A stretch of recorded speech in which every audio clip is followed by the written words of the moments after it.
FFTV. Yo, what's going on? It's Kareem Grimes. You know me as Preach on All American, and you're watching FFTV. Stay tapped in. Oi, FFTV. What's up, what's up, what's up, everybody? We are here for another FFTV Magazine Interview. But I got some heat, heavy hitter. What you want to say? We ain't just talking music. We're going to take it to the acting. We're going to take it to the movies. Because I'm here with the one and only Kareem Grimes. How you doing, my man? What's good, brother? Happy to be here, man. I mean, I got to get this off first. I got to shake your hand, bro. Because, you know, you motivate people like me, man. I appreciate it. You know, you've been on the scene a long time. You've been in a lot of shows, a lot of movies, been on set for a lot of movies. You've done a lot, man. So honestly, I am thankful to even have you in the presence and have you here at SS Studios. Yes, indeed. So how, you know, well, first, let's talk about how you're doing right now. Yeah. How are you doing right now? I'm amazing, man. I woke up today, so I'm winning. I know that's words right. 2 Chainz. I know that's You know what right. I'm saying? So I think anytime you're above ground, you know, is a good day. So happy to be here, man, being present. Happy to be at SS Studios with you, FFTV, Big Fonzy. So we here, man. Nah, man, that's big love, man. Shout out to Bianca. Yeah, for sure. I like to Shout call her out to Big B's. You know, I tell people all the time about PRs, right? Obviously, I'm sporting my JQ Sports PR jacket. You Yeah. can't get these right now, okay? Right. But PR, people don't understand how big PR is, man. So before we even get into our interview, tell me, what do you know about PR and how is it big to you? I mean, PR is you know, it's a part of the business. It's a part of the game. You know, it just allows you to be able to hit certain markets and you know, digital platforms like yourself to be able to get out your product, your brand, speak about things that you got going on. So PR is everything. You know, it definitely is another arm of the entertainment game that, you know, you have to be a part of, especially if you have things coming out. You want to be able to hit, like I said, as many outlets as you can, and they have their arms and they have their reach and they have their fan base, just to know who you are, what you got going on, so they can be able to support it. That's a huge fact, man. Yeah. So let's talk about the beginning. Where are you from? I'm from Inglewood, California. Inglewood? Yeah. City of Champs, 99th and Crenshaw to be exact. So born and raised, so I'm LA through and through. That's a fact. JQ Sports PR was birthed out there in LA. She doesn't always like hearing that. She like telling everybody she's from Alabama. Okay. But she is from Inglewood also. So, you know, I feel very close to you. Yeah. We was out there for the Grammys. Yep. Bianca sent us out there for the Grammys, and we got a chance to experience Inglewood. I mean, I've been in LA a lot, but, you know, what is home like? For the people that haven't been there or never experienced California, tell them what home's like. It's beaches, it's sun, it's palm trees. Like literally, that's it. I'm pretty sure if you see videos and pictures, especially I think the thing that sticks out most is Nip. When he's standing in the middle of the street, you see the palm trees. You know, it's sunny, beaches. California, Los Angeles, California is really laid back. You know what I'm saying? So that's what I can literally tell you, because everybody that comes there wants to go to the beach. They either want to go to Venice Beach, Santa Monica, hang out, you know. So that's what I can describe. That's real. That's real. So what was it like growing up, right? So bring us to the time, because if everybody knows, right? And they just literally had a huge, we ain't even gonna talk about that, but let's just talk about what was it like growing up in the gang culture, right? Because gang culture was all around you, and somehow you escaped it. So let's talk about gang culture around you growing up. Yeah, I mean, you know, being from LA, different sections. I didn't get caught up. I think I probably banged for maybe like a half a day. And that was just because it was just the neighborhood friends, and they was like, oh, we about to go beat up these people. That's I was right. like, who we gonna beat up? Yeah. Who? They ain't did nothing to me. I don't know them. And it was like, well, you just stay home, and that was the end of that. So, but just being from LA, man, I think for me, what helped me is from LA, you play organized sports, baseball, basketball, football, and what that allows you to do is to be able to communicate and create a bond with cats from different sections in LA. So for me, playing organized sports, I was able to, befriend a lot of cats who lived in different sections. So, I was able to move around LA because I had a partner that lived over here in this section, that section, and they knew that I played sports. So I didn't really have any problems. So I don't have a story of like, I came out of the gutter, out the mud, and the da-da-da-da-da. Like I had a mom and dad, they split when I was younger, and it was my mom, but, my mom made sure that I had, a village and community, men that stepped into my life and really poured into me. And then later on, me and my dad, we got a relationship, and I was able to take care of him, in his last days. So, life for me in LA was, fun, man. It was, a young kid who, like I said, played sports and skateboarded and basketball and riding bikes and the whole nine. So, it definitely created the person that I am today. And through my characters that I play on TV, they're inspired by somebody that, I spent time with, who I saw. So a lot of it for me is kind of like, taking those people and putting them into characters and paying homage to them. So, but LA life was great for me, man. What's funny about you even saying that is that's one of my questions coming up when we get there. Is I want to know, do you incorporate real life with your characters? Yeah, you have to. Yeah. I think real life people are able to connect faster and with it, because they can be like, oh man, I either went through that, or I know somebody who went through that, or I've heard it. So I think that's a part of the as I say, the mixture of gumbo that you have to bring to your characters, man. It has to be something real that people can relate to and connect to. So absolutely, that's a part of being an actor. You have to live in life experiences, and then you bring those things to your characters. That's a fact, man. And there's a lot of things that you've been on, which we're gonna bring that in. But everybody talks about All American. Yeah, for sure. Right. Everybody talks about All American. So before we even get on with the rest of your story, did you have aspirations growing up to being an actor? What was your aspirations growing up? Yeah, I think for me, I found my by the grace of God, I was able to find my purpose at a very young age. I was like 8, 9, 10, watching TV, and family comes over. I'm the kid performing. I'm probably telling my age, but there was a comedian by the name of Flip Wilson. He used to have a variety show. So they used to call me Baby Flip. Okay. And from that point on is when I really started to, get a bug for it, and, got into acting class where I started. Marla Gibbs, the legendary Marla Gibbs, and Angela Gibbs had an acting class right on Crenshaw Boulevard. Wow. And Crenshaw? Once I got in there, man, it was just like, yo, this is amazing. Yeah.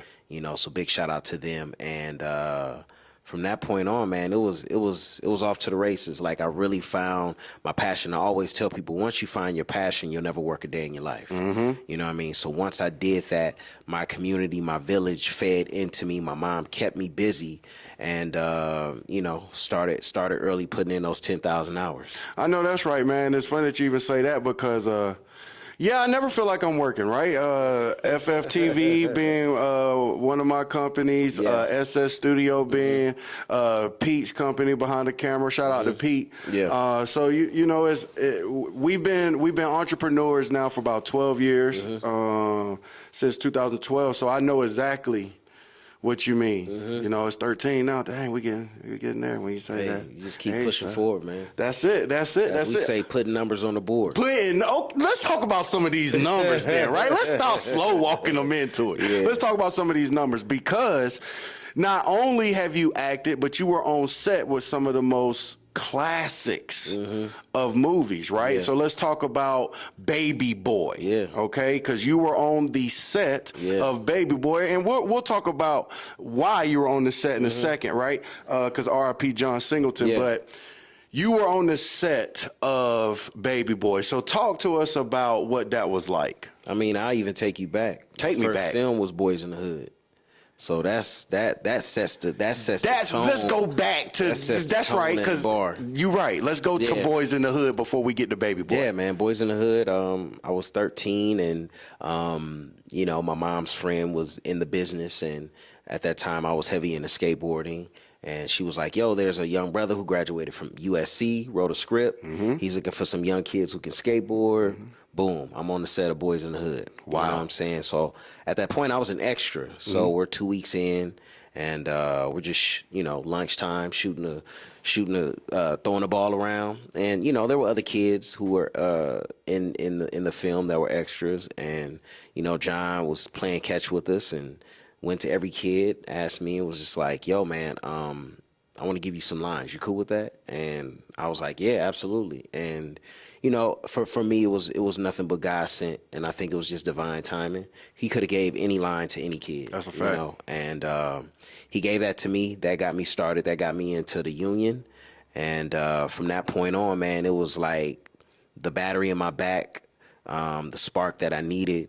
With that, John Singleton became not only a big brother, but a mentor. Yeah. So each film he did, I was literally on set, begging him to put me in another movie. But he was like, man, finish school yet. He was like, finish college, go to school, finish college. And once I finished, because John lived in the same area as me, and my mom ran into him. She was like, you know, Kareem's graduating from college. He was like, hey, have him come see me. And I went to the famous world-renowned Lamert Park in Los Angeles, and John had his office right in the community. Wow. And John was like, yeah, I'm about to do this film called Baby Boy, and I want you to learn how to make a film, or at least see how to make a film from beginning to the end. So every aspect of filmmaking, from casting to locations to being a PA to whatever it took, I was there. So I was putting the grunt work in. So I was in the casting office doing the video cameras. So I always tell this story. Whenever you see the video clip of Tyrese and Taraji's screen test, that's me behind the camera recording. So, you know, I learned so much, and I was John Singleton's assistant. And then John was like, here, I'm going to just give you a role in the movie. So I played Do Dirty, who was Omar Gooden's friend. And, you know, for me, I was like, man, I'm getting 2 checks. I'm getting an assistant check, and I'm getting an actor's check. Like, what more can you ask for? You know, but it was beautiful, man. And that's how I met Tyrese. And, you know, me and Tyrese became super cool. And John put me with Tyrese to, you know, help him with his lines and things of that nature. And, you know, working with Taraji. Me and Taraji did ER together. Wow. Where she played my girlfriend. And then fast forward, I'm in the room when John Singleton gives Taraji the role of Yvette, you know what I mean? So it was just a beautiful moment, man, because it felt like I made it too, because I know what she's been going through and just grinding. But it was a great experience, man. Just it was a time. It was a time, man. This is when the 2-way pagers was out. I had a platinum 2-way pager. You know, I thought I was the man, but it was just great just to see, you know, AJ Johnson and Vin Rames and Angel Conwell, Tyrese and Taraji P. Henson and, you know, Omar Gooding, and, you know what I'm saying, just really do their thing, man, and really see that film from beginning to the end, man. It's just memorable moments. You know, just that story alone, man, is monumental, classic, legendary, all of those words, you know, put in one. For sure. You know, so what you think was your favorite moment of being on set at Baby Boy? I'm gonna take credit for it. Okay. I've said this before, but the word pimp juice. Okay. I got it from my boy Cliff Love, and I took it on set and said, "What's up, pimp juice?" And John and Tyrese was like, "What?" And it ended up being in the movie. Yeah. So I'm gonna take credit for pimp juice. I'm gonna give you credit. You know what I'm saying? But those moments, man. You know, I think there was a viral moment that was going on when it was Vin Rames and AJ Johnson doing it. Yeah. Like I was there for that whole scene, man. You're It was going just into crazy. my question. Yeah, man. yeah. It was just it's a bunch of memorable moments, but those stick out because it was just like I remember we had to shoot that scene and Vin Rames was ready. He came on the set with a robe. Yeah. He was like, "We ready to do this?" I'd have been ready too. And they was like, "Yo, oil." John was like, "Oil him up some more." So it looked like he just got off of a session. Yeah. But it was just good moments, man. Amazing time. We shot in the neighborhood. Mm-hmm. You know what I mean? So that was beautiful, man. And the thing that sticks out the most is John employed people in the neighborhood. Yeah. He employed people in the community. Yeah. You know, so big shouts and salute to John Singleton. for Huge sure. shout Rest out in to peace. John Singleton, man. Yeah. And before we talk about what it was like being mentored by him, I'm gonna go and jump into one of these questions, right? Because talking about that sex scene, I can't even remember what I was looking at the other day, but they brought up the fact of sex scenes in movies. And I've got a couple questions, but I'll start here. What have you been in any sex scenes in movies? I think I have just kissing, but I think and I'll answer your question. 'Cause Yeah. I know where you're going. In Hollywood, they're not doing it. Right. There is a protection That's facts, A right? sock. You got to wear a sock, right? Yeah, I heard for that. the man, and there's a patch for the ladies. Yeah. But nowadays, right now they're called intimacy coordinators. I've heard about them. I've heard about intimacy coaches. Yeah, so intimacy coordinator is there on set.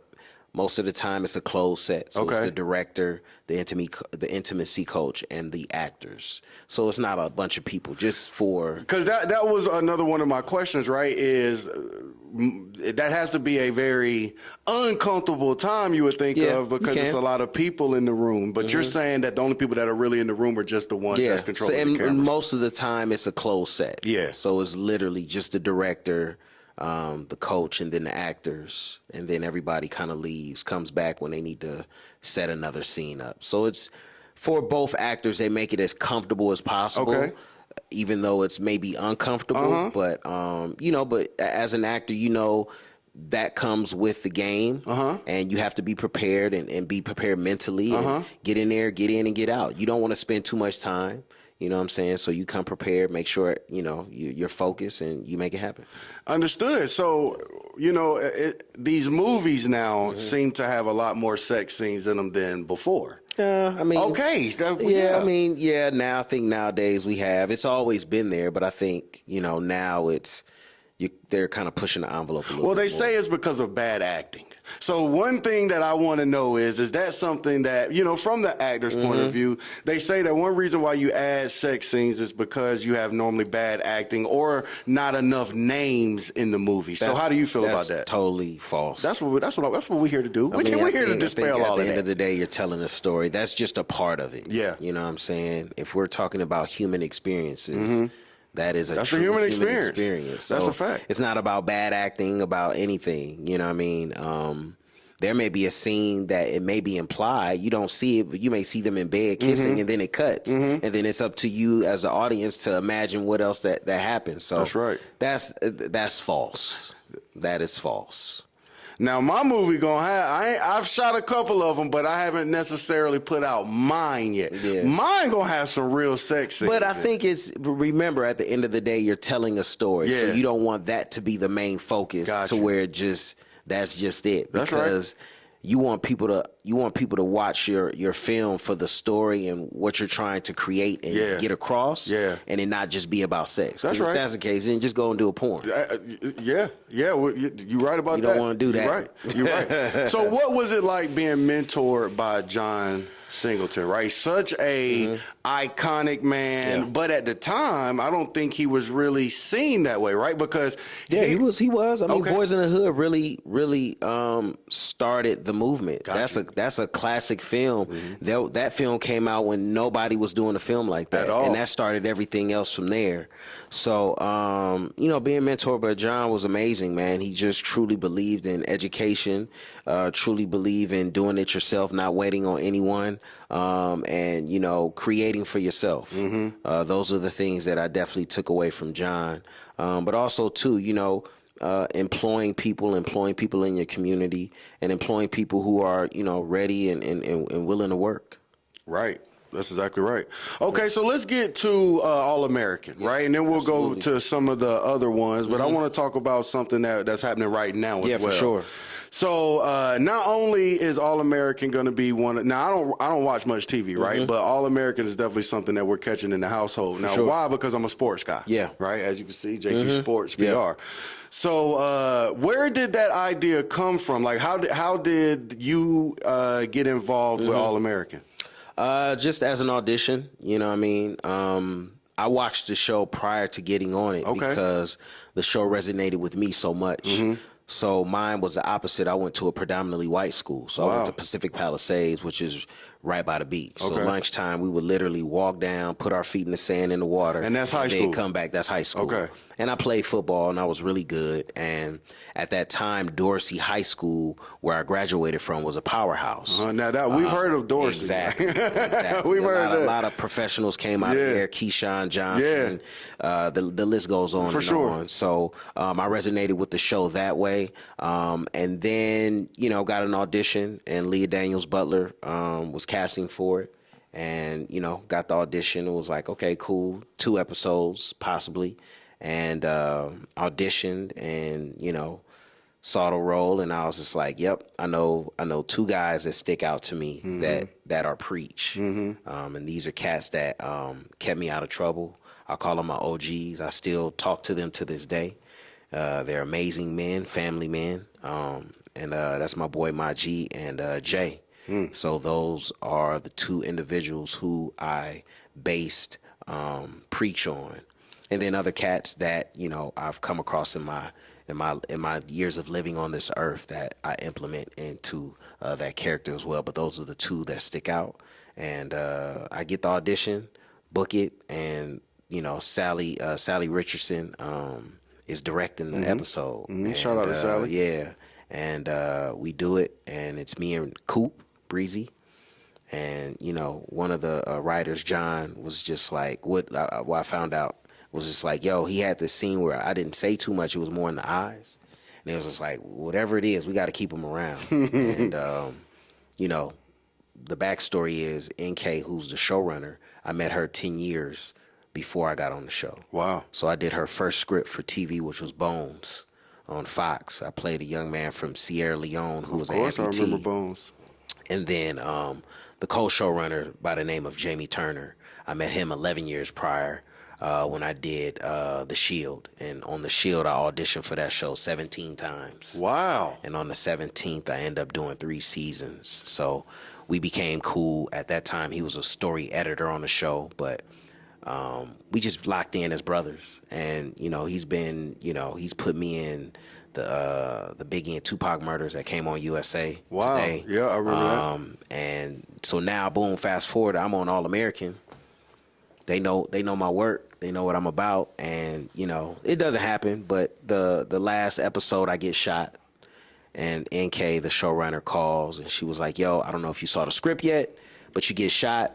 Don't worry, we want to keep you around for a while." And keep me around for a while has turned into 7 seasons, man. And you literally see the maturation and the 360. Of Preach, the character from a street dude to, dealing with his issues, baby mama, fighting for custody for his daughter, getting the second chance by Billy Baker, played by Taye Diggs, as a teacher. And this season we see him in full swing as a full-time teacher and a full-time dad to a 16-year-old daughter. So that's the beauty of, TV. You get to take a journey with the character and connect with them and see them through their good and bad. Yeah, man. It's very intriguing, right? Because you have a lot of scenes that are dramatic, I would say, right?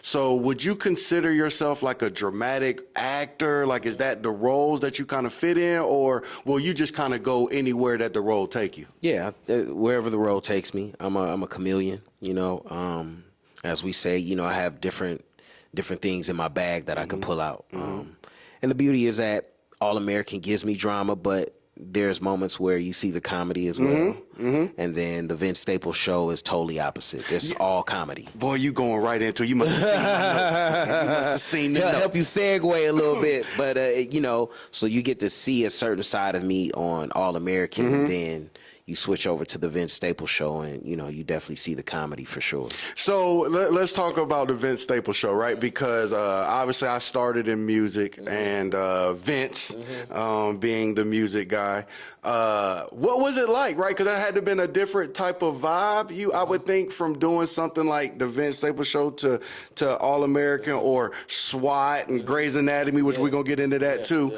What was it like being on a show that is based around comedy and music?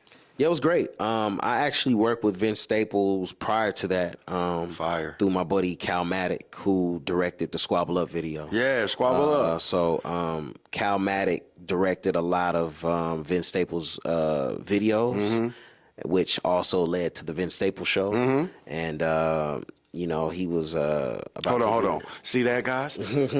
Yeah, cameraman. Got him there. Keep going. Yeah. He's a dope director, man. And you know, he was up for doing the Vince Staples show. So you know, I got the audition, and I was supposed to read for another role, and then they came back and was just like, yo, we want to just offer him the role of the uncle. You know, you good with that? And I was like, absolutely. So you know, first season I did one episode. We did the family reunion, which also got nominated for a NAACP Image Awards. That's fire. Congratulations. And you know, they just kind of let me loose, man. So it was great. And Vince Staples, amazing talent, very cerebral, very smart guy, knows what he wants. He's also a writer on his own show, you know, so it's fun, man. And this He gets a lot of creative control. Yeah, I mean, it's tough. It's tough.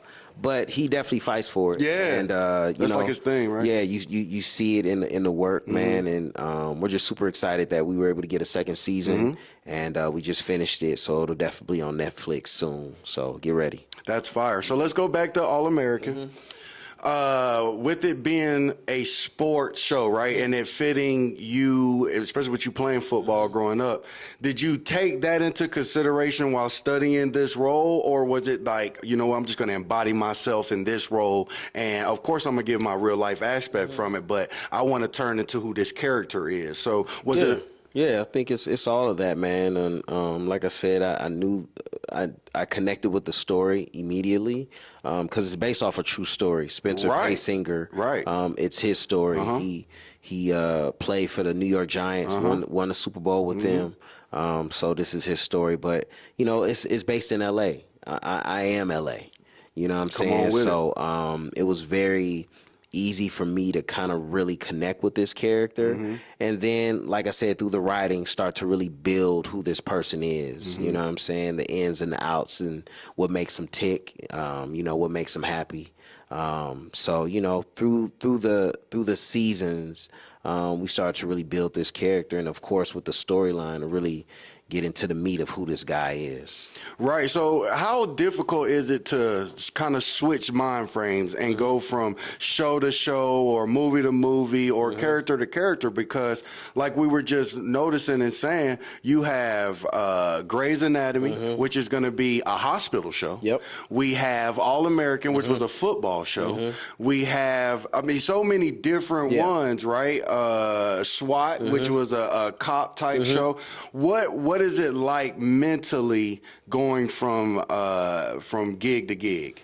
I think, you know, doing it for so long, and you know, being a student of the game and really practicing the craft, you know, you're able to switch it on and off. You know what I mean? And then of course you do have time between jobs. You know what I mean? So for me, it's just automatic for me. You know what I'm saying? I think once you get into a setting, your mindset, you know, when you're in a studio as yourself and you're producing, you're in a producer mode. That's right. You know, with music, when you get into a studio like this, you put a different hat on. That's right. You know what I mean? So it's very seamless. You know what I mean? So that's how it is with me. You know what I mean? I know my setting, and then I prepare myself and, you know, get in the character from there. So it's not it's not too hard, and it's just depending on your character and what you're trying to accomplish and go for. But once you get into that setting, it's go time. You know where you at. Now, when did you start feeling like a celebrity? Was there ever a time or a movie or a situation where you were like, you know what, I made it? The crazy thing is I'm still getting used to it because I'm just more about the work. Yeah. You know what I'm saying? I'm truly a student of the game and about the work. Yeah. I think being on All-American and being out and about, I'm constantly reminded. Yeah. Each and every time, Yeah. like, oh, you're Preach, or I love you on that show. Yeah. So it's a constant reminder. I don't let it get to my head. I'm definitely grateful for it, for sure, because it lets me know that people really watch the show, number one. And number two, people are tapped into my character. They connect somehow, some way to it. Does that ever get old, though, where you're out and about and somebody calls you your character name? No, to me, it's it doesn't get old. Okay. Because, this show has reached such a broad range of just demographic. Yeah. So it's white, black, Hispanic, Indian, Asian. Yeah. It's across the board. Yeah. You know what I mean? Yeah. And that's every day. Yeah. So it doesn't get old. I look at it as just being grateful, man, that people allow you to be in their homes for an hour. Yeah. And that right there is the blessing, because without those people, I wouldn't be here talking to you, and we wouldn't have 7 seasons. So, it's just a blessing, man. Truly is, man. That's a fact. Okay, so as we wind down on the interview here, let's kind of finish up talking about some more of these shows, right? Because on a show like SWAT, on a show like Grey's Anatomy, right? How hard is it learning lines? Right, because a lot of the questions that I got when people found out I was doing this interview was they want to know, how do you study for lines, and they want to know how you get paid. So I'll ask you that in a second. But let's talk about the lines first. What is it like studying lines? Yeah, man, I think you just create these habits. It's everybody has a method to their madness. There's a method to your madness of how you prepare. For sure. With anything that you do. For me, I'm old school with it. You know what I'm saying? I get the script, I read it a few times, and then we start breaking it down. What is my character trying to achieve? What is their objective? What are they trying to go? And then from there on, for me, it's just repetition. You know what I'm saying? Just practicing it, running it with somebody. Sometimes writing it down. Yeah. You know what I mean? So everybody has their method to their madness, but I try to keep it old school to what got me here. Yeah. And not trying to fix what's not broke. I know that's right. You know what I mean? So for me, it's just, repetition and preparing yourself. Preparation. It's just like a football player, just like a rapper. If you go on stage, you're going to make sure you rehearse, a couple of days before it's showtime. With production, you have a production meeting. That's right. You run through from A to Z That's to make right. sure, hey, when we get in here, we set the cameras up, 3-shot, we got the 3-point lighting, we're going to do this, do that. So it's the same thing, you know what I mean? So that's how I approach it. That's a fact, man. And I'm so channeled in on your All-American experience. Obviously, with having my own NFL players, Cam Jackson with the Florida Gators, Kelby Collins, who's with Alabama, the Clemson Tide. Having my own, I see the football experience every day. So when I'm watching the show, I'm like, man, this is what we're going through. Right. The other show that I like to watch is Ballers because it's kind of very similar. Yeah, right. So for how often do you kind of watch other shows and kind of take from that to move into your stuff? Yeah, I mean, I enjoy TV shows from the audience perspective.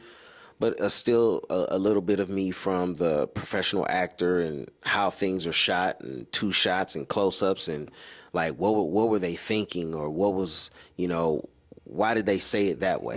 I look at it from that point too. But at the end of the day, I'm just like everybody else. I have my shows that I'm watching, and I love certain actors and certain writers and directors. So I tune in and tap in and get inspiration. You know what I'm saying? So I love Ballers. That's fire. My boy Lando Brown was on that. Yeah. London Brown, who's on Raising Canaan, Yeah. so that's my guy. Donovan, who was on there as well, that's my guy as well. So a lot of it is cats that I know in the industry, and I just try to support their shows as well, because it's very important. That's right. Well, one thing I'm going to try to do is get you to add my football players in on All-American. Okay, I got Cam Jackson. What's the lady's name that's on All-American? Nkeche is a showrunner. Keche. Let me talk to you real quick, okay? I got Cam Jackson, 6'6", 235. I'm sorry, 335. Right, okay? right. Small but big, okay? Maniac. He's about to get drafted April 24th through the 27th. Y'all tune in. We also got Alabama, okay? We got Kelby Collins. Real football. There it is. Right? You got to wait in line, man, because T.O. is a good friend of mine, and Terrell Shout out to T.O. Terrell Owens is trying to get on that show for the longest, man. So yeah, absolutely. Well, that's good. That's good. You know, throw mine in there for where sure, I can. For sure, right? for sure. Well, Kareem, man, I'm not gonna kid you, man. Before I get out of here, I gotta know one last thing. Yeah. What is your favorite scene that you've had out of everything you've done? You've done so much, man. But I gotta know one scene that you would call your favorite scene. Man, that's a tough one. Yeah. There's so many. Yeah. I mean, since we're on All American, Okay. I think it was season 3 or 4. I'm stopping Coop, played by Breezy, from going after Tyrone to shoot him. And, you know, I have this monologue about, you know, you making a decision. You're not, you know, people who have shot a gun and killed somebody, they're not the same. They're not. You know what I'm saying? There's a different mindset. So if you go down that road, be prepared for this. I think that is probably one of the scenes that sticks out the most because, you know, as an actor, you want to have those moments to where you have those monologues where they have layers. Yeah. And as we call it, meat. Yeah. So that's probably one of my favorite scenes to shoot. That's fire, man. That's fire. Well, Kareem, you have been an absolute pleasure. Thank you, brother. FFTV appreciates you. Yes, SS Studios appreciate you coming in, spending your time. You took pictures with everybody. Yeah, I want to for make sure. sure everybody know, man, this man's not Hollywood, okay? I don't care what y'all say about him. Where he's from, all of that. The man is the most down-to-earth, coolest guy I've ever met, man. And I appreciate you stopping through and shedding all this light on us. Yeah, man, thank you for having me. I appreciate the platform and being able to talk about, you know, All-American, Vince Staples Show, and everything else, man. So salute to you. Yes, sir. Yes, sir. Anything else that before we get out of here? Anything else? I mean, just keep watching All-American. Season 7 is out now. We come on every Monday on the CW. If you do miss it, you can download the CW app, which is free, and the episode goes up at midnight the next day. We got the Vince Staples Show Season 2 coming, so get ready for that. And then probably in May, you'll see me on Grey's Anatomy. And if you listening to the radio or TV and you hear Taco Bell about the $7, $8, $9 deluxe box, that's your boy's voice in the background. So absolutely, just stay tapped in. Fire. Kareem, you the man. Appreciate y'all for tuning in each and every time. You know, we don't bring you a lot of interviews because we only bring the interviews of the people that's really special, okay? Make sure to tune in to everything we got going on. Make sure to listen to all the ZG's new music. Make sure to listen to all the Supreme's new music and Jazzy new music. Tons of stuff coming, man. Movies, all sorts of things. But we tuning out. Y'all stay tuned in. Oi, FFTV.